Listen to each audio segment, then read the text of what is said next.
अस्सलाम वालेकुम। हाँ जी दोस्तों, क्या हाल चाल है। उम्मीद है सारे भरा ठीक हो सन। असाने भरावां ना शौक भी अच्छा जा रहा उसी। मैं गुलाम मुस्तफ़ा, तुसी देखन लगे हो पांच पिजन चैनल। दोस्तों माशाल्लाह 160-70 कबूतर है विच जोड़ियां वाला, विच उड्डे डाए, विच उन्ना जेड़े कुछ चंद सारे लपड़े न होले, बाकी उन्होंने जोड़ियां वाले भी विच ही ने कबूतर।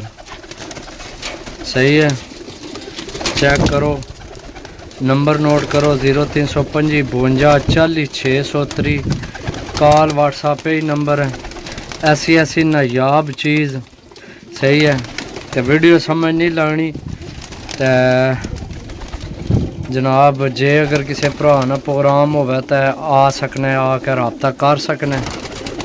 सही है, क्योंकि कबूतर जेड़े जोड़े वाले ना वो पकड़ के ही पता लगना है, पकड़ के चेक करवान होने ना, ऐं तो नहीं समझ लगनी। सही है, बाकी है चेक करो, ऊपर भी माल बहुत है। 170 कबूतर है भाई, एक विच लक्का भी है, बाकी उधर पट्ठियां पट्ठे भी ने। ए पट्ठियां पट्ठे ने सारे, टोटल पट्ठियां पट्ठे। सही है, टोटल 160-70 कबूतर है। 160 हो जाए 170 हो जाए। सही है, चेक करो जनाब।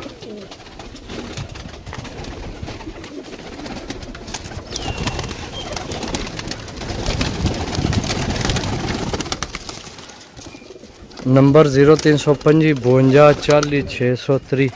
रामपुरी, टैडी, गोल्डन, कमगर, हर किस्म का कबूतर है। बोसकी अखां ले भी ने विच। सही है, हर किस्म का माल है। जीरे, टैडी, गोल्डन, चपरे। सही है, बाकी हूँ पता को नहीं केड़ा केड़ा जोड़ा लगे या कोई जोड़े उन्होंने लगे लगाए न विच। सही है, तो परले खाने पट्ठियां पट्ठे सारे वो दसे। बाकी जनाब चेक कर लो सारे।